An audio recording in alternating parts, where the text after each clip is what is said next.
알료나는 모스크바에서 성공한 35살 건축가였다. 수년간의 저축과 노력 끝에 그녀는 마침내 자신이 꿈꾸던 아파트를 장만했다. 모스크바의 트렌디한 지역에 위치한 넓고 현대적인 아파트였다. 그녀는 이곳에서 진정한 행복과 안정을 찾을 수 있을 거라 믿었다. 알료나는 인테리어 하나하나에 자신의 취향을 담아 정성스럽게 꾸몄고, 아파트는 그녀의 안식처이자 자부심이 되었다. 그녀에게는 27살의 다리아라는 여동생이 있었다. 다리아는 예술가를 꿈꿨지만 현실은 녹록지 않았다. 변변찮은 전시회 몇 번을 제외하고는 이렇다 할 성과도 없었고 수입도 불안정했다. 다리아는 니콜라이라는 무명 음악가와 결혼하여 새 아이를 낳았지만 그들의 삶은 늘 위태로웠다. 니콜라이는 재능은 있었지만 게으르고 무능력하여 제대로 된 직업을 구하지 못했다. 그들은 변두리의 허름한 아파트에서 근근히 살아가고 있었다. 알료나와 다리아의 어머니인 60대 후반의 은퇴교사 크세니아는 그들의 유일한 버팀목이었다. 크세니아는 젊은 시절 남편을 여의고 홀로 두 딸을 키웠다. 그녀는 연금으로 빠듯하게 살아가면서도 형편이 어려운 다리아 가족을 물심양면으로 도왔다. 크세니아는 자신의 낡은 아파트에서 다리아 가족과 함께 살기 시작하면서 삶은 더욱 고단해졌다. 새 아이의 육아와 집안일, 그리고 경제적 부담까지 겹쳐 그녀는 심신이 지쳐갔다. 그러던 어느 날 알료나는 직장 동료인 막심을 만나게 되었다. 막심은 40세의 이혼남으로 10대 딸을 둔 성공한 사업가였다. 그는 유능하고 사려 깊은 사람이었고 알료나에게 호감을 느꼈다. 막심은 알료나의 건축에 대한 열정과 재능을 높이 샀고 그녀의 꿈을 응원했다. 알료나 역시 막심의 따뜻함과 배려심에 끌렸다. 그들은 함께 시간을 보내며 서로를 알아갔고 사랑에 빠졌다. 막심과의 만남은 알료나에게 새로운 활력소가 되었다. 그녀는 막심과 그의 딸과 함께 시간을 보내며 가족의 따스함을 느꼈다. 알료나는 자신의 행복을 가족과 나누고 싶었다. 그녀는 다르야와 크세니아를 자신의 새 아파트에 초대했다. 알료나는 그들에게 자신이 이룬 것들을 보여주고 그들의 삶이 나아지기를 진심으로 바랐다. 하지만 다리아의 반응은 냉담했다. 다리아는 알료나의 성공을 시기했고 그녀의 행복을 안 이꼽게 여겼다. 다리아는 알료나의 아파트를 둘러보며 언니는 좋겠다. 이렇게 좋은 집에 살아서 나는 언제쯤 이런 집에 살아보려나? 라며 비아냥거렸다. 어느 날 다리아와 니콜라이는 크세니아에게 자신들의 어려운 처지를 토로했다. 그들은 아이들이 자라면서 더 넓은 집이 필요하다고 하소연했다. 크세니아는 그들의 고충을 이해했고 돕고 싶었다. 하지만 그녀에게는 그들을 도울 만한 여력이 없었다. 크세니아는 고민 끝에 알료나에게 도움을 청하기로 결심했다. 그녀는 알료나에게 전화를 걸어 다리아 가족의 딱한 사정을 이야기했다. 크세니아는 알료나에게 내 동생 가족이 너무 힘들게 살고 있어. 아이들도 점점 커가는데 집이 너무 좁아. 네가 좀 도와줄 수 없겠니? 라고 부탁했다. 알료나는 어머니의 부탁에 난감했다. 그녀는 다리아를 돕고 싶었지만 자신의 아파트를 내주는 것은 무리라고 생각했다. 알료나는 신중하게 고민한 끝에 한 가지 제안을 했다. 그녀는 크세니아에게 자신의 아파트와 어머니의 아파트를 교환하는 것이 어떻겠냐고 제안했다. 알료나는 크세니아가 자신의 넓은 아파트에서 편안하게 살 수 있고 다리아 가족은 어머니의 아파트에서 지금보다 넓은 공간을 사용할 수 있을 것이라고 설명했다. 하지만 크세니아는 알료나의 제안을 거절했다.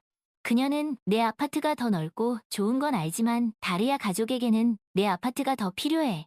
너는 아직 젊고 혼자니까 다른 집을 구할 수 있잖아 라고 말했다.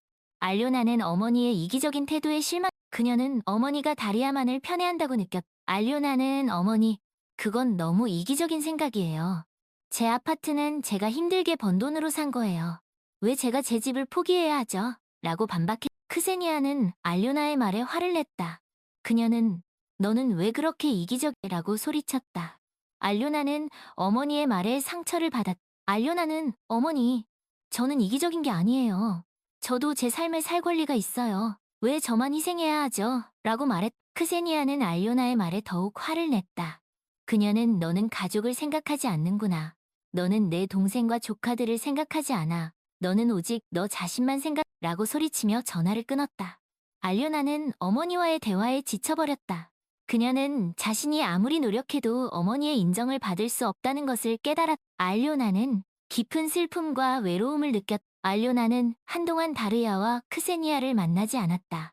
그녀는 자신의 일에 몰두했고 막심과의 관계에 집중했다. 막심은 알료나의 든든한 버팀목이 되어주었다. 그는 알료나의 이야기를 들어주고 그녀를 위로해 주었다. 알료나는 막심 덕분에 힘든 시간을 견뎌낼 수 있었다. 어느 날 알료나는 크세니아로부터 다급한 전화를 받았다. 크세니아는 울먹이는 목소리로 알료나, 큰일 났어. 다리아 남편이 사기를 당했어. 전 재산을 잃었어. 라고 말했다. 알료나는 깜짝 놀랐다. 그녀는 즉시 크세니아의 집으로 달려갔다. 크세니아의 집은 난장판이었다. 다리아는 울고 있었고 니콜라이는 넋이 나간 표정으로 앉아있었다. 새 아이는 겁에 질려 구석에 웅크리고 있었다. 크세니아는 알료나에게 다리아, 남편이 친구에게 속아서 사기를 당했어. 그동안 모아둔 돈을 모두 잃었어. 이제 우리는 어떻게 살아야 할지 모르겠다. 라고 말했다. 알료나는 다리아 가족의 딱한 처지에 마음이 아팠다. 알료나는 다리아에게 너무 걱정하지 마. 내가 도와줄게. 라고 말했다. 다리아는 알료나의 말에 눈물을 흘리며 고마워해. 알료나는 다리아 가족을 자신의 아파트로 데려왔다. 그녀는 그들에게 방을 내주고 생활비를 지원해 주었다. 알료나는 다리아 가족을 위해 최선을 다했. 하지만 다리아는 여전히 알료나에게 불만이 많았다. 다리아는 알료나의 호의를 당연하게 여겼고 오히려 더 많은 것을 요구했. 다리아는 알료나에게 언니, 나 옷 좀 사줘. 언니, 나 용돈 좀 줘. 언니, 나 여행 가고 싶어. 라며 끊임없이 요구했. 알료나는 다리아의 뻔뻔함에 지쳐갔다. 그녀는 다리아를 돕는 것이 점점 더 힘들어졌다. 알료나는 막심에게 자신의 고민을 털어놓았. 막심은 알료나의 이야기를 싱크맨한테 그랬. 그는 알료나, 당신은 이미 충분히 했어요. 당신의 가족을 돕는 것은 좋지만 당신의 삶을 희생해서는 안 돼요. 라고 조언했. 막심의 말에 알료나는 정신이 번쩍 들었다. 그녀는 자신이 다리아에게 너무 많은 것을 허용하고 있다는 것을 깨달았. 알료나는 다리아에게 단호하게 말했다. 다리아, 이제 그만해.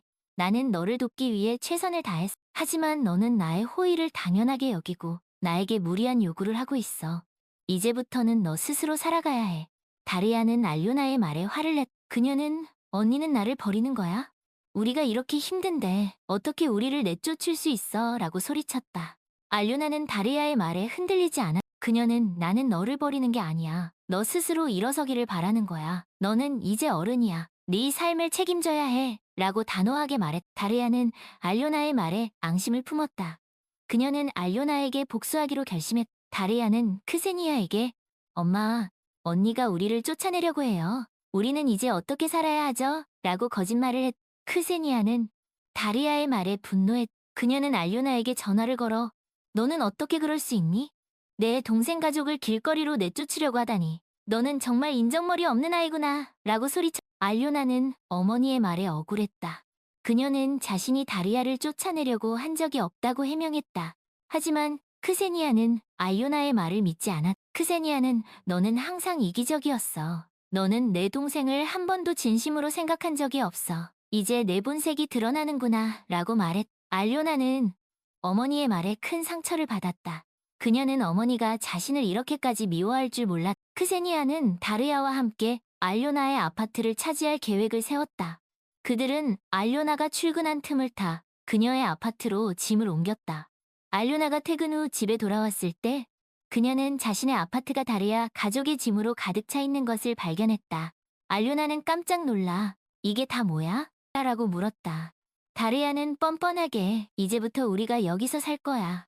알료나는 어이가 없었다. 그녀는 뭐라고? 여기가 내 집이야. 너희들이 왜 여기에서 살아? 라고 소리쳤다. 다리아는 언니는 혼자니까 작은 집에서도 살 수 있잖아. 우리는 가족이 많으니까 넓은 집이 필요해. 그러니까 언니가 양보해. 라고 뻔뻔하게 말했다. 알료나는 다리아의 뻔뻔함에 치가 떨렸다. 그녀는 너희들이 정말 제정신이야? 당장 내 집에서 나가 라고 소리쳤다. 하지만 다리아와 크세니아는 막무가내였다. 그들은 알료나의 말을 무시하고 짐을 풀기 시작했다. 알료나는 그들을 막으려 했지만 역부족이었다. 그때 막심이 알료나의 아파트로 찾아왔다. 막심은 상황을 파악하고 알료나를 도왔다. 막심은 다리아와 크세니아에게 당신들은 지금 불법 침입을 하고 있는 겁니다. 당장 이 집에서 나가세요. 그렇지 않으면 경찰을 부르겠습니다. 라고 경고했다. 다리아와 크세니아는 막심의 경고에 겁을 먹었다. 그들은 마지못해 짐을 챙겨 알료나의 아파트에서 나갔다. 알료나는 막심 덕분에 자신의 집을 지킬 수 있었다. 알료나는 막심에게 정말 고마워요. 당신이 없었다면 어떻게 했을지 모르겠어요. 라고 말했다. 막심은 알료나를 안아주며 괜찮아요. 이제 다 끝났어요. 라고 위로했다. 이 사건 이후 알료나는 다리아와 크세니아와 연락을 끊었다. 그녀는 그들에게 큰 실망을 느꼈고 더 이상 그들을 돕고 싶지 않았다. 알료나는 막심과 함께 새로운 삶을 시작했다. 그들은 서로를 사랑했고 행복했다. 알료나는 막심과 그의 딸과 함께 진정한 가족의 의미를 깨달았다. 몇 년 후 크세니아가 세상을 떠났다. 알료나는 어머니의 장례식에 참석했다. 장례식장에서 다리아를 만났다. 다리아는 여전히 알료나를 원망하고 있었다. 다리아는 알료나에게 엄마가 돌아가신 건 다 언니 탓이야. 언니가 우리를 도와줬다면 엄마는 돌아가시지 않았을 거야. 라고 말했다. 알료나는 다리아의 말에 대꾸하지 않았다. 그녀는 더 이상 다리아와 알료나는 장례식을 마치고 집으로 돌아왔다. 그녀는 자신의 아파트에서 편안함과 안도감을 느꼈다. 알료나는 창밖을 바라보며 자신의 삶을 돌아보았다. 그녀는 힘든 시간을 겪었지만 결국에는 자신의 행복을 찾았다. 알료나는 자신의 선택을 후회하지 않았다. 그녀는 자신의 삶을 사랑했고 앞으로도 행복하게 살 것이라고 다짐했다. 시간이 흘러 알료나는 막심과 결혼했다. 그들은 아이를 낳았고 행복한 가정을 이루었다. 알료나는 여전히 다리아와 연락을 하지 않았다. 하지만 그녀는 가끔 다리아와 크세니아를 떠올렸다. 알료나는 그들을 용서했고 그들의 행복을 빌었다. 알료나는 자신의 삶에 만족했고 감사했다. 그녀는 자신이 겪은 모든 일들이 자신을 더 강하고 더 현명하게 만들었다고 생각했다. 알료나는 앞으로도 자신의 삶을 열심히 살아갈 것이라고 다짐했다. 어느 날 알료나는 길에서 우연히 다리아를 만났다. 다리아는 많이 변해 있었다. 그녀는 더 이상 알료나를 원망하지 않았다. 다리아는 알료나에게 언니, 그동안 미안했어. 내가 너무 이기적이었어. 언니 덕분에 내가 깨달았어. 라고 말해. 알료나는 다리아의 말에 놀랐다.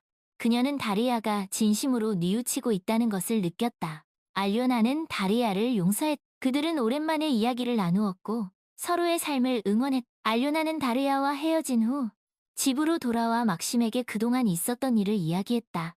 막심은 알료나의 이야기를 쉥크맨한테 그랬다. 그는 알료나, 당신은 정말 훌륭한 사람이에요.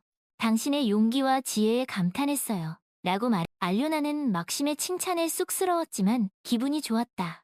알료나는 막심과 함께라면 어떤 어려움도 이겨낼 수 있을 것이라고 믿었다. 그들은 서로를 사랑했고 존경했다. 그들은 함께 행복한 미래를 만들어갈 것이라고 다짐했다. 알료나는 자신의 삶에 만족했고 감사했다. 그녀는 자신이 겪은 모든 일들이 자신을 더 강하고 더 현명하게 만들었다고 생각했다. 알료나는 앞으로도 자신의 삶을 열심히 살아갈 것이라고 다짐했다. 그 후로도 알료나는 건축가로서 성공적인 삶을 이어갔다. 그녀는 자신의 재능을 발휘하여 많은 사람들에게 아름다운 공간을 선물했다. 알료나는 자신의 일에 보람을 느꼈고 행복했다. 막심은 알료나의 든든한 조력자이자 친구, 그리고 사랑하는 남편이었다. 그들은 서로에게 힘이 되어 주었고 함께 성장했다. 알료나와 막심의 아이는 밝고 건강하게 자랐다. 알료나는 아이를 통해 진정한 사랑과 행복을 경험해. 어느 날 알료나는 자신의 아파트에서 가족 파티를 열었다. 막심과 아이, 그리고 가까운 친구들이 함께 모여 즐거운 시간을 보냈다. 알료나는 행복한 웃음소리로 가득 찬 집안을 둘러보며 벅찬 감동을 느꼈다. 그녀는 자신이 꿈꾸던 삶을 살고 있다는 것을 깨달았다. 알료나는 자신의 삶에 만족했고 감사했다. 그녀는 자신이 겪은 모든 일들이 자신을 더 강하고 더 현명하게 만들었다고 생각했다. 알료나는 앞으로도 자신의 삶을 열심히 살아갈 것이라고 다짐했다. 알료나는 자신의 아파트 창가에 서서 아름다운 모스크바의 야경을 바라보았다. 그녀의 마음은 평화와 행복으로 가득 차 있었다. 알료나는 자신의 삶을 사랑했고 앞으로 펼쳐질 미래를 기대했다. 세월이 흘러 알료나는 60대 중반이 되었지만 여전히 건축에 대한 열정을 불태우며 살고 있었다. 그녀는 자신의 분야에서 최고의 전문가로 인정받았고 많은 후배들에게 귀감이 되는 멘토가 되었다. 알료나는 자신의 경험과 지식을 나누는 일에 보람을 느꼈고 사회에 기여하는 삶을 살고 있다는 것에 자부심을 가졌다. 어느 날 알료나는 젊은 건축가들을 대상으로 강연을 하게 되었다.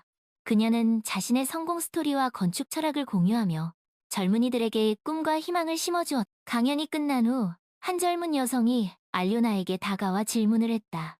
선생님, 어떻게 그렇게 오랫동안 건축에 대한 열정을 유지할 수 있었나요? 저는 가끔 제 선택에 회의감을 느낄 때가 있습니다. 알료나는 미소를 지으며 대답했다. 저도 그런 시절이 있었죠. 하지만 저는 제가 하는 일을 사랑했고 포기하지 않았어요. 물론 힘든 일도 많았지만 그럴 때마다 저를 응원해주는 가족과 친구들이 있었기에 이겨낼 수 있었어요. 당신도 당신의 꿈을 믿고 꾸준히 노력한다면 언젠가 반드시 그 꿈을 이룰 수 있을 거예요. 알료나의 진심 어린 조언에 젊은 여성은 큰 감동을 받았다.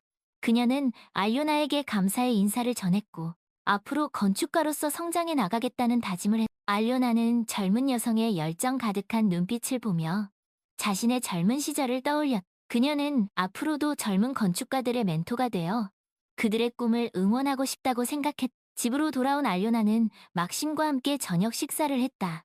그들은 여전히 서로를 사랑했고 존경하는 사이였다. 막심은 알료나의 든든한 동반자였고 알료나는 막심에게 있어 가장 소중한 사람이었다. 그들은 함께 있으면 언제나 행복했고 서로에게 힘이 되어주었다. 식사를 마친 후 알료나는 막심과 함께 발코니로 나가 밤하늘을 바라보았다. 맑은 밤하늘에는 수많은 별들이 반짝이고 있었다. 알료나는 아름다운 별들을 보며 자신의 삶을 돌아보았다. 그녀는 굴곡 많았던 지난날을 회상하며 미소를 지었다. 알료나는 자신이 겪은 모든 일들이 결국 자신을 더 강하고 더 현명한 사람으로 만들었다는 것을 깨달았다. 여보, 당신은 내 인생 최고의 선물이에요. 알료나가 막심에게 말했다. 막심은 알료나의 손을 꼭 잡으며 대답했다. 나에게 당신은 세상 그 무엇과도 바꿀 수 없는 소중한 사람이에요. 알료나, 사랑해. 알료나는 막심의 따뜻한 눈빛을 바라보며 진정한 행복을 느꼈다. 그녀는 자신의 삶에 만족했고 감사했다. 알료나는 앞으로 남은 인생도 막심과 함께 그리고 자신의 꿈과 함께 행복하게 살아갈 것이라고 다짐했다. 어느 날 알료나는 오래된 사진 앨범을 꺼내보게 되었다. 앨범 속에는 젊은 시절의 알료나와 다리아 그리고 크세니아의 모습이 담겨 있었다. 사진 속 그들은 모두 행복한 표정을 짓고 있었다. 알료나는 사진을 보며 과거의 추억에 잠겼다. 그때 알료나의 핸드폰이 울렸다. 낯선 번호였다. 알료나는 조심스럽게 전화를 받았다. 알료나 언니, 저 다리아예요. 알료나는 깜짝 놀랐다. 다리아의 목소리는 예전과 달리 차분하고 성숙해져 있었다. 다리아? 이게 얼마만이야? 그러게요. 언니, 그동안 잘 지냈어요? 응, 잘 지냈어. 너는? 저도 잘 지냈어요. 언니, 그동안 연락 못해서 미안해요. 저 언니에게 꼭 하고 싶은 말이 있어서 전화했어요. 뭔데? 언니, 그동안 정말 미안했어요. 제가 너무 어리석었어요. 언니에게 상처 준 거 진심으로 사과하고 싶어요. 알료나는 다리아의 진심 어린 사과에 마음이 찡해졌다. 다리아, 괜찮아. 다 지난 일이야. 아니에요, 언니. 저는 언니에게 큰 잘못을 했어요. 언니의 사랑과 헌신을 당연하게 여겼고, 언니의 마음을 아프게 했어요. 정말 죄송해요. 다리아, 너도 많이 힘들었잖아. 내 입장도 이해해. 그래도 언니는 저에게 항상 잘해주셨잖아요. 그런데 저는 언니에게 상처만 줬어요. 정말 후회하고 있어요. 다르야, 이제 와서 그런 말 해봤자 소용없어. 하지만 내 진심이 느껴져서 고마워. 언니, 우리 다시 예전처럼 지낼 수 있을까요? 저 언니랑 화해하고 싶어요. 알료나는 잠시 생각에 잠겼다. 과거의 상처가 완전히 아문 것은 아니었다. 하지만 다르야의 진심 어린 사과의 마음이 움직였다. 그래, 다르야. 우리 다시 잘 지내보자. 정말요? 언니, 정말 고마워요. 다르야의 목소리가 밝아졌다. 알료나는 다르야와의 화해를 통해 마음속 깊이 남아있던 앙금을 털어낼 수 있었다. 그 후 알료나와 다르야는 자주 연락을 하며 지냈다. 그들은 서로의 안부를 묻고 일상을 공유하며 조금씩 관계를 회복해 나갔다. 알료나는 다리아가 자신의 잘못을 뉘우치고 성숙한 어른으로 성장했다는 것을 느낄 수 있었다. 어느 주말 알료나는 다리아와 그녀의 가족들을 자신의 집으로 초대했다. 오랜만에 만난 그들은 함께 식사를 하고 차를 마시며 즐거운 시간을 보냈다. 다리아의 아이들은 어느새 훌쩍 자라 의젓한 청소년이 되어 있었다. 언니, 집이 참 좋네요. 여전히 아름다워요. 다리아가 말했다. 너도 이제 내 힘으로 멋진 집을 마련했잖아. 내 안목을 믿어. 알료나가 미소 지으며 답했다. 언니 덕분이에요. 언니가 아니었다면 저는 여전히 철부지 어린아이로 살았을 거예요. 무슨 소리야. 너 스스로 잘 해낸 거지. 그래도 언니의 도움이 컸어요. 언니는 저에게 롤모델이었어요. 언니처럼 강하고 현명한 여자가 되고 싶었어요. 다리야, 너는 이미 충분히 멋진 사람이야. 내 안에는 무한한 가능성이 있어. 그걸 잊지 마. 고마워요, 언니. 언니의 격려가 저에게 큰 힘이 돼요. 그날 저녁, 알료나는 다리아 가족과 함께 행복한 시간을 보내며 진정한 가족의 의미를 되새겼다. 비록 오랜 시간 상처와 갈등으로 얼룩진 관계였지만 서로를 이해하고 용서하는 과정을 통해 그들은 더욱 단단하고 성숙한 가족으로 거듭날 수 있었다. 알료나는 자신의 삶을 돌아보며 깊은 감회에 젖었다. 그녀는 험난한 여정을 거쳐 마침내 진정한 행복과 평화를 찾았다. 알료나는 자신의 선택에 후회가 없었고 앞으로 남은 인생도 멋지게 살아갈 것이라고 다짐했다. 알료나는 창가에 서서 아름다운 모스크바의 야경을 바라보았다. 그녀의 마음은 평화와 행복, 그리고 감사함으로 가득 차 있었다. 알료나는 자신의 삶을 사랑했고 앞으로 펼쳐질 미래를 기대했다. 그리고 그녀의 곁에는 사랑하는 막심과 다리아, 그리고 그녀의 가족들이 있었다. 그들은 알료나에게 가장 소중한 보물이었다. 알료나는 그들과 함께라면 어떤 어려움도 이겨낼 수 있을 것이라고 믿었다. 그녀는 앞으로도 자신의 삶을 열심히 그리고 행복하게 살아갈 것이라고 다짐했다. 알료나는 진정한 행복은 멀리 있는 것이 아니라 바로 자신의 곁에 그리고 자신의 마음속에 있다는 것을 깨달았다. 그 후로도 알료나는 자신의 분야에서 최선을 다하며 많은 사람들에게 영감을 주는 삶을 살았다. 그녀는 자신의 경험을 바탕으로 젊은 세대에게 꿈과 희망을 전하는 멘토가 되었다. 알료나는 자신의 삶을 통해 진정한 성공이란 부와 명예가 아니라 사랑하는 사람들과 함께 행복을 나누고 사회에 기여하는 삶이라는 것을 보여주었다. 어느 날 알료나는 자신의 자서전 집필을 의뢰받았다. 그녀는 처음에는 망설였지만 자신의 이야기가 누군가에게 희망과 용기를 줄 수 있다는 생각에 집필을 결심했다. 알료나는 자신의 삶을 솔직하고 담담하게 써내려갔다. 그녀의 자서전은 많은 사람들에게 감동을 주었고 베스트셀러가 되었다. 알료나는 자서전 인쇄 전액을 형편이 어려운 젊은 예술가들을 돕는 재단에 기부했다. 그녀는 다리아처럼 재능은 있지만 기회가 부족한 젊은이들이 자신의 꿈을 펼칠 수 있도록 돕고 싶었다. 알료나의 선행은 많은 사람들에게 귀감이 되었고 그녀는 더욱 존경받는 인물이 되었다. 말년의 알료나는 막심과 함께 세계 여행을 떠났다. 그들은 다양한 문화를 경험하고 아름다운 자연을 감상하며 행복한 시간을 보냈다. 알료나는 여행을 통해 세상을 더 넓은 시각으로 바라볼 수 있게 되었다. 그녀는 자신이 얼마나 축복받은 삶을 살고 있는지 새삼 깨달았다. 어느 날 알료나는 아름다운 해변에 앉아 석양을 바라보며 막심에게 말했다. 여보, 나는 참 행복한 사람이에요. 당신과 함께여서 그리고 내가 사랑하는 일을 할 수 있어서 정말 감사해요. 막심은 알료나의 손을 꼭 잡으며 미소 지었다. 나도 당신과 함께여서 정말 행복해요. 알료나, 사랑해요. 알료나는 막심의 눈을 바라보며 진정한 사랑과 행복을 느꼈다. 그녀는 자신의 삶에 만족했고 감사했다. 알료나는 앞으로 남은 인생도 막심과 함께 그리고 자신의 꿈과 함께 행복하게 살아갈 것이라고 다짐했다. 알료나는 자신의 삶을 통해 진정한 행복은 멀리 있는 것이 아니라 바로 자신의 곁에 그리고 자신의 마음속에 있다는 것을 깨달았다. 그리고 그녀는 그 행복을 다른 사람들과 나누는 삶을 살고 싶었다. 알료나는 앞으로도 자신의 삶을 열심히 그리고 행복하게 살아갈 것이라고 다짐했다.